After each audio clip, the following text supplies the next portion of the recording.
Join me, Susan Regan, host of Connecticut Valley Views, the most widely watched interview program on Connecticut Public Access TV. Proof to the people is the byline, insight without bias, generating a 360 perspective. Our mission is to focus on topical subjects with thought-provoking interviews regarding municipal leadership, current affairs, educational and political topics, as well as key destination points in New England. And here's your host for Connecticut Valley Views, Susan Regan.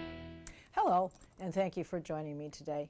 My guest is Dr. John F. Rodis. He is the president of St. Francis Hospital and Medical Center in Hartford, Connecticut. It's a pleasure to be here with you, Dr. Rodis. Thank you, Sue. Nice Thank to be you. here. Thank you for giving us the time, because you just started this new position. I believe it was in January? That's right, 2016 January 1st this year.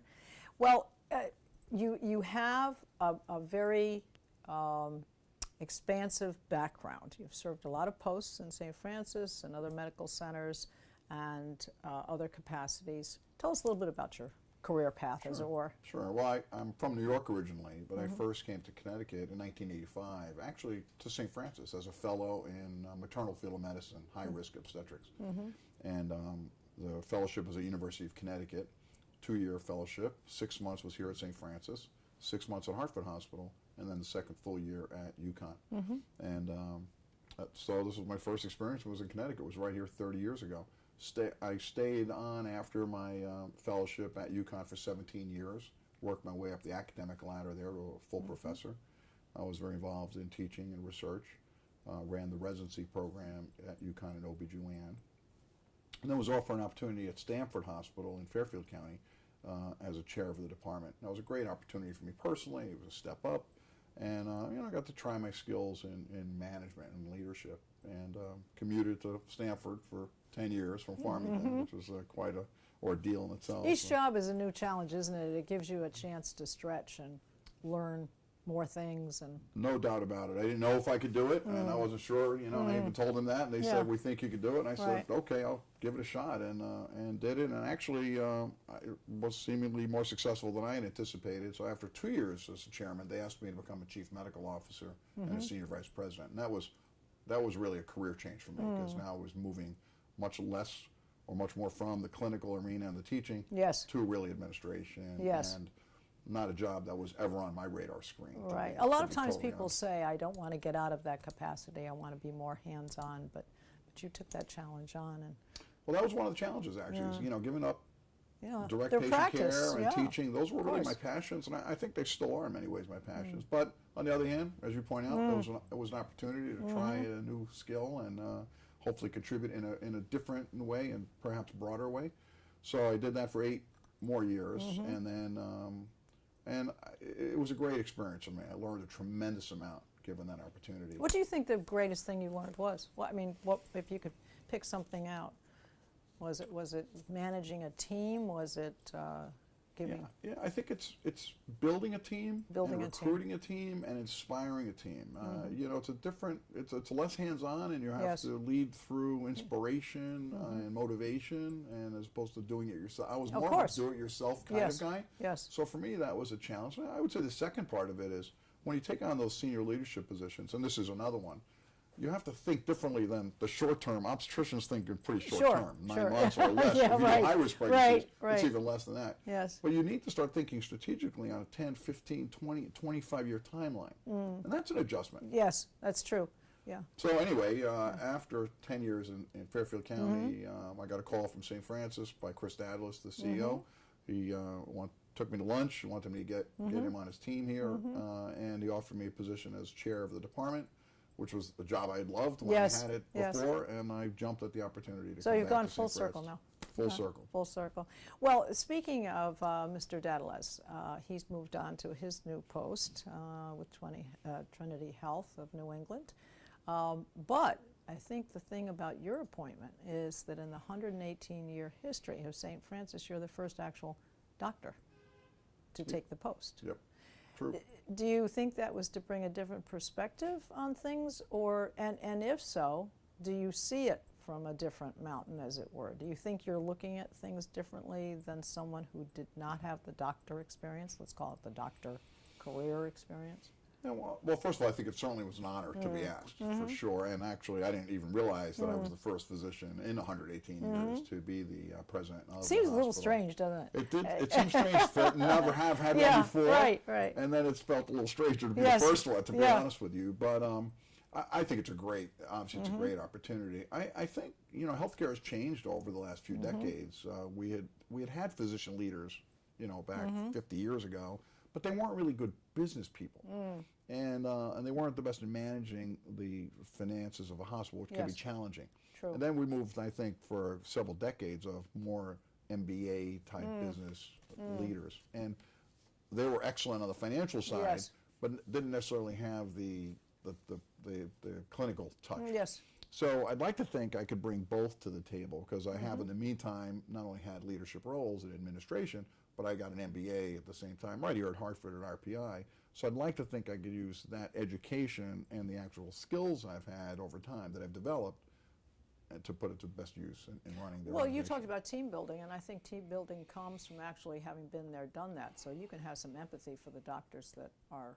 reporting in, as it were, to you, or the departments that are reporting into, the department heads. Absolutely. You can understand. So when they talk to you, you can talk their language. It absolutely gives me that perspective, and I can absolutely talk to them about seeing patients, and I know what it's like, and they look at me and they say, oh yeah, Yeah, he knows time what it's like. versus money versus cost Absolutely. versus whatever. And you Or if it's teaching or if it's research, because I've done those either as well, so we can speak the same language. Absolutely. I think the important thing is that despite the fact that we've got a lot of updated things, electronic health records, and a lot of things that are now new to everyone, there's a sense for me, particularly from St. Francis, that they are very concerned with the actual patient health care and follow-up.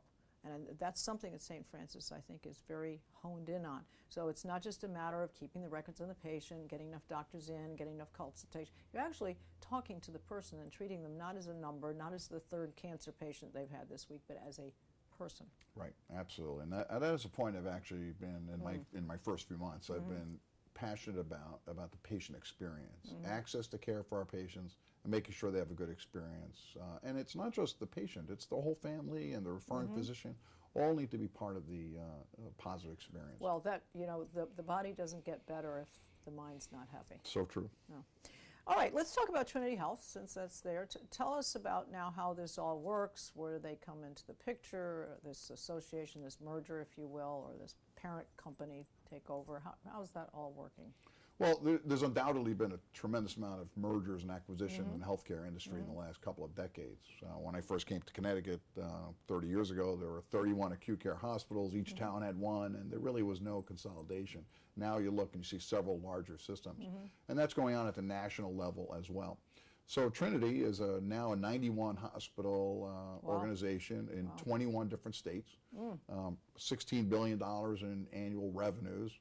2% of all births in America happen in a Trinity hospital. Really, is that right? They're some of the largest providers of cardiac surgery across the country. Okay. So they bring that scale to the table. Yes. And they divide their 91 hospitals into 21 regional health ministries, what they call them. And we're part of now Trinity Health New England, which includes at this time as we're speaking the Mount Sinai Rehab Hospital that was already part of with St. Francis 25 years ago. We merged with them. Mercy Medical Center up in Springfield and the Sisters of Providence Health System in the Springfield market. Johnson Memorial, which recently came on board in January as well to join us. And as you know, St. Mary's in Waterbury is joining the mix as well. So, in a few months it'll be a 5-hospital system with probably more than 600 clinicians that are employed physicians, 10 to 12,000 employees. So it'll be a substantial size organization in itself. Does because of Trinity Health being this overseeing parent company, do they kind of provide a template for how the hospitals will operate? Or do they take the hospital on as the way they have been operating, or are there sort of guidelines of how they want them to run? Well, it's a little of all of that, I believe. Okay. So, of course, they have a baseline of what our operational structure has been and profitability. They look at where the opportunities are to perhaps save some money through the consolidation. They have some goals that they set for us on, what they expect for us as a hospital and as a regional health ministry. But they leave the actual day-to-day, I would say, operations to the regional health ministry leadership. All right, so there is some ability to operate without somebody looking over your shoulder all the time. Correct. Correct. Well, do you feel that there, with these mergers, associations, so are there cost savings? I mean, in what areas would that happen? To give us a sense of how that might occur. Well, I'll give you an example. Just today, actually, we received a letter from Rick Gilfillan, who's a physician himself, the president and CEO of Trinity Health, that they're forming a supply chain distribution network. So they're going to build a large, essentially, warehouse in Fort Wayne, Indiana. So you're sourcing? And so that makes sense. If you think about it, a few months ago, if I was going to buy a new CAT scan, I would call one of the major vendors and say, I want to buy one CAT scan. No, very good. In 91 hospitals, you may be buying 20 CAT scans. True. So because of the scale, you have an opportunity to get a better pricing. So that's certainly part of it. Some functions. What about insurance coverage? Are there buys there, as it were? Well, they're self-insured in most, again, because they have enough capital that they can be self-insured on multiple, so that saves some money as well. And it also makes you manage your risk a little better because the first dollar is yours. So they have that, they bring that to the table. But I think one of the best or biggest advantages is you have this synergy that comes from having, I have 90 now peers in the country, they get to meet every couple of months. Together, and we can learn from each other, so you don't have to reinvent the wheel on a lot of things. And they're great about sharing best practices. So we can jumpstart where you are and not go through the painful steps of progress without learning what others have done. No, they're not reinventing the wheel is a big part of it. It's that intellectual capital, I would say, is almost as important as the financial capital that obviously being part of Trinity. The intangibles often are. Yeah, because the intangibles can turn into tangible savings. Correct. Yeah, that's true. All right, let's talk now. This is a big thing that's all across the front pages. We've got budget problems in the state of Connecticut. How has this impacted the hospital or the medical community, as it were, in Connecticut? You know, it's very challenging. First of all, healthcare is not exactly a high margin business. Hospitals typically run between a 0% and 2% margin, maybe 3%. Yes. So there's not a lot of money for every dollar you earn. You have a few cents left over, which, as a not-for-profit, you reinvest back in the hospital. Yes, so it's of not course. like we take the money home in wheelbarrows. It goes back into the hospital. And so it's already, you're starting out lean as it is. And we have challenges as hospitals because we can't move. We can't physically relocate to another state or even to another part of the state that might have a better payer mix. So, and we have a state that typically is getting older. Yes. And so you have more Medicare recipients, and we still have many poor Medicaid recipients. And the number of Medicaid recipients, in part because of the Affordable Care Act, but not in total, has increased substantially over the last 5 years. Well, don't you think the economy has done that? I mean, the economy of people being out of jobs, the Obamacare thrown in the middle of it, the premiums are going up, the employers are not paying for, they might take care of their employer, but their employed person, but they won't do the whole family. And I mean, that whole thing is kind of like just imploded. It is a perfect storm of negativity on the business, for the business community, and that impacts hospitals, because the hospitals are really, first of all, we're safety nets for the community. Yes. But we have to run the business. So how do you do it? Now, where the tax comes in on this, which is what's in the papers to your question. Yes. So several years ago, they started taxing hospitals. The state, and it was allowed by federal law, actually can tax hospitals with the intent that you take some money from the hospitals and then you actually redistribute the money to the hospitals, and the federal government matches the redistribution. So it's actually not a bad thing, because when they started the tax, they taxed the hospitals about $350 million, but we're giving back almost $400 million, of which they got federal matching funds for. So it actually was okay. What has happened now over the last... Redistribution of wealth. In part, and again, partly because the idea was some hospitals are in a much better payer mix community, and others are not, and but you need to keep those places afloat because they're taking care of the community they serve. So it's not quite socialism, but it is redistribution, no doubt. Now, what's happened now in the last few years, the amount of Medicaid reimbursement to the money they give back to the hospital has declined to the point now the governor has said he's not paying any of it, but they still tax the hospitals.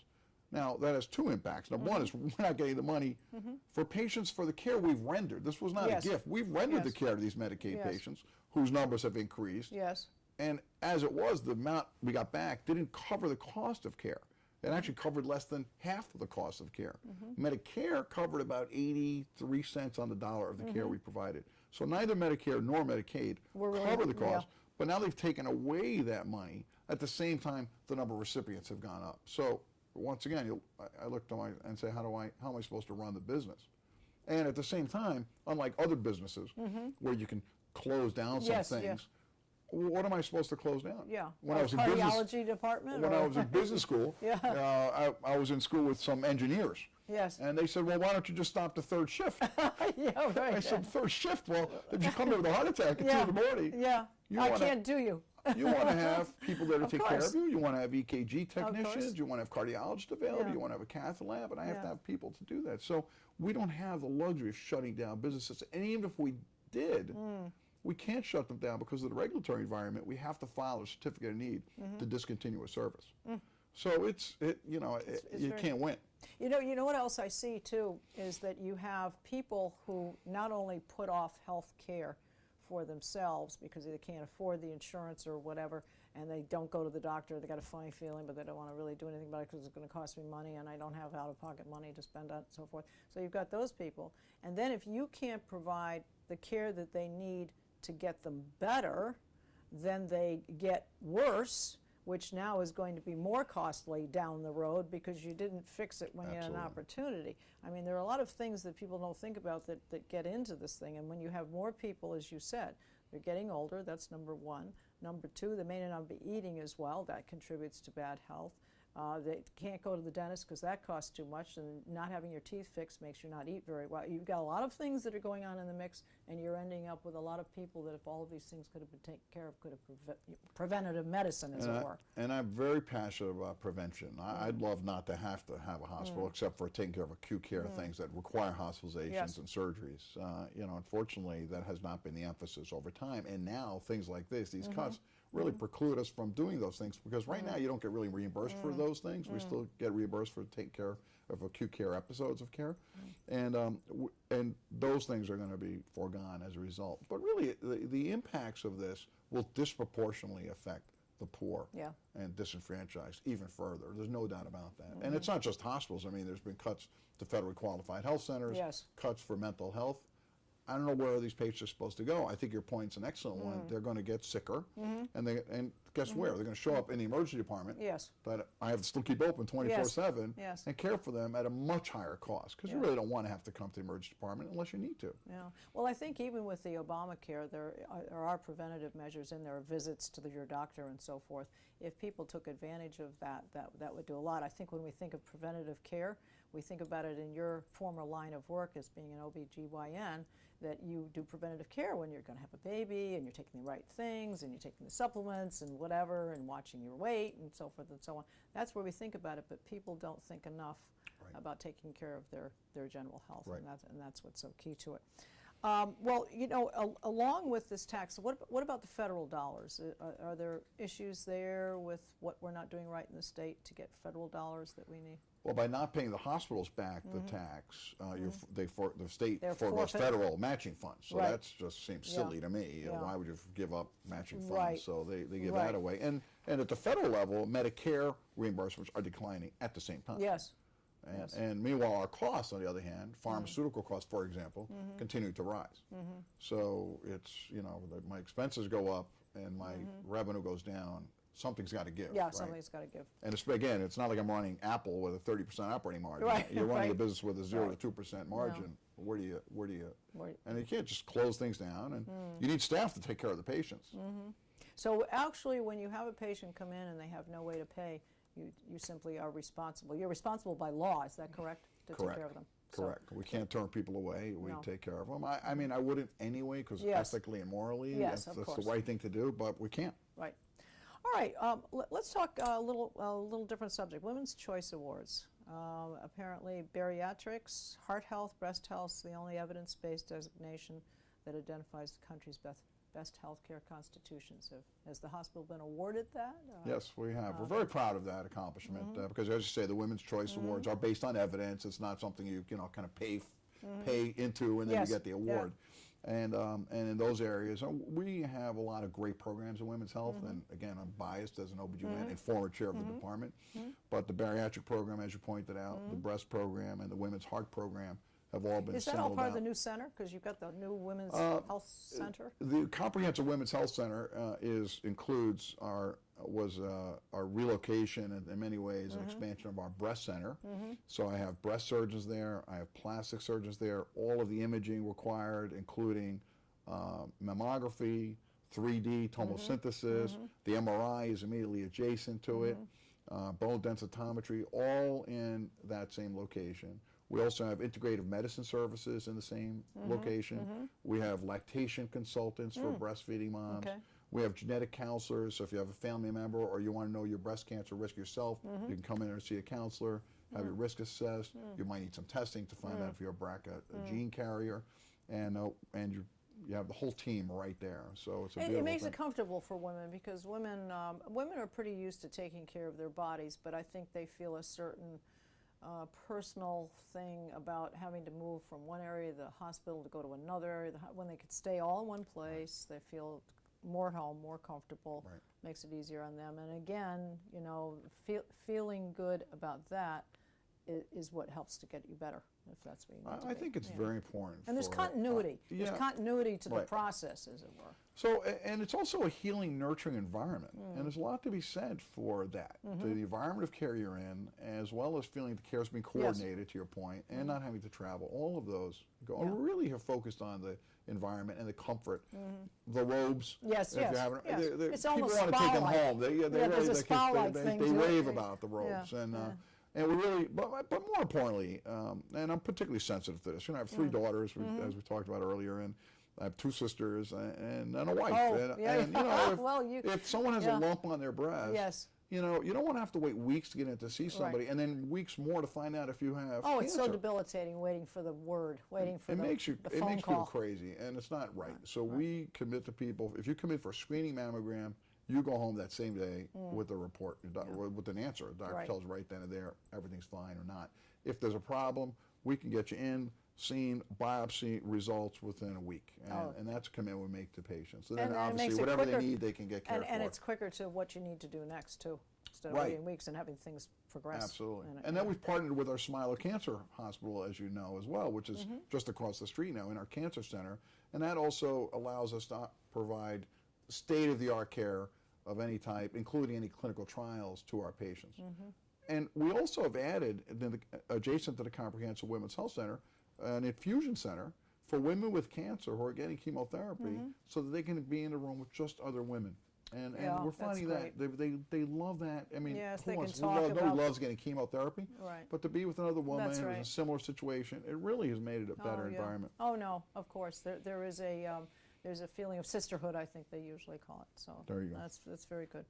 All right, so orthopedics. You also do a lot of orthopedic surgery done here too. Tell us a little bit about what you're specializing in. Well, we're that. one of the busiest orthopedic hospitals in the state. I think Yale does a few more cases than us, but otherwise we do more than pretty much anyone else. In the joint replacement field of arthroplasty, we do more than anyone in the state. And our program has actually now become nationally and even internationally known for that. And I wish I could take credit for it. Maybe some year when we forget, I'll try to. But this was a great, really experiment, I would say. Started with Chris Dadlis and our orthopedic surgeons working in a co-management way. And the surgeon said to us, we think we could, work with you Yes. to run the operating rooms Yeah. collaboratively in a better, more efficient way that'll be better for us Yes. and better for you. And Mr. Dadlis, to his credit, said, okay, let's give it a shot. Yeah. And it has really grown into an internationally known program now, and that we're all incredibly proud of. So it's not just about doing more, Yes. but the patient experience is unbelievable. We do, as you know, patient experience surveys, and they're at the 99th percentile compared to I their peer group. never read anything in the paper or hear anything on TV except the positive statements. Positive statements.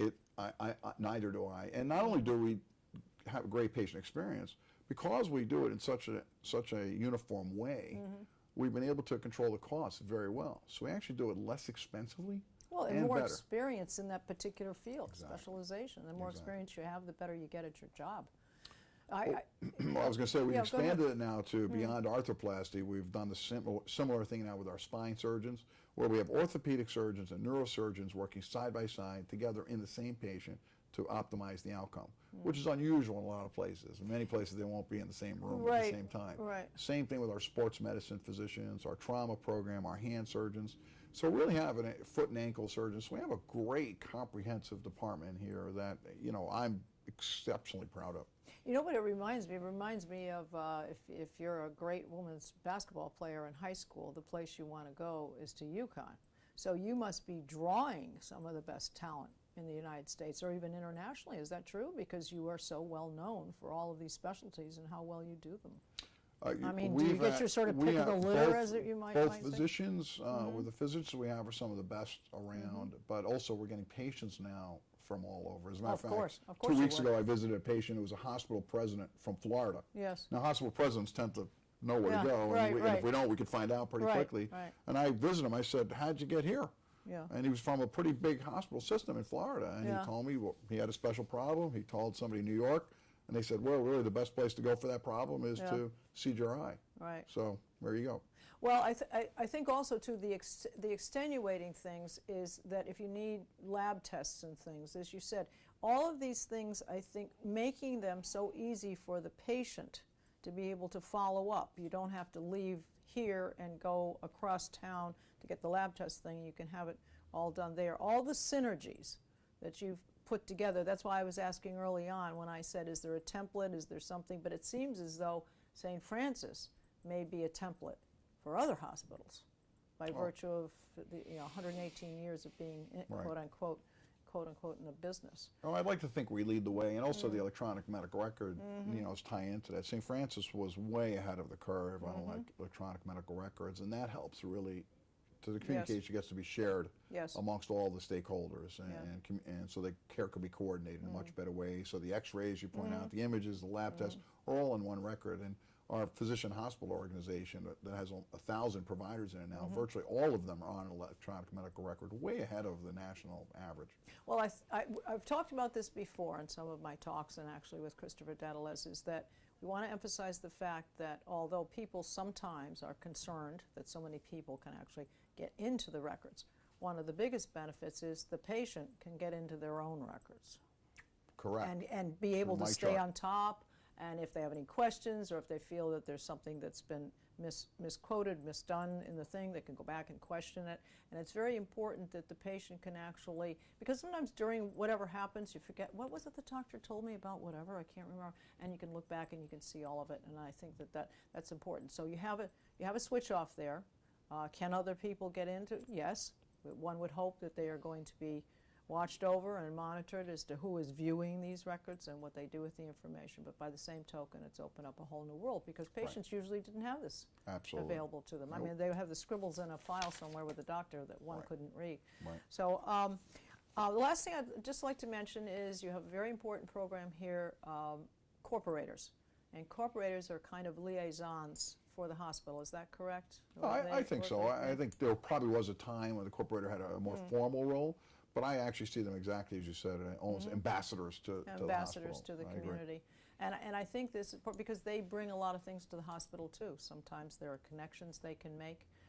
They can assist the hospital in kind of keeping a pulse beat on what's happening out there, what the community thinks of them, maybe where there's some things that they feel that they're lacking. And I think that kind of feedback is very, very important.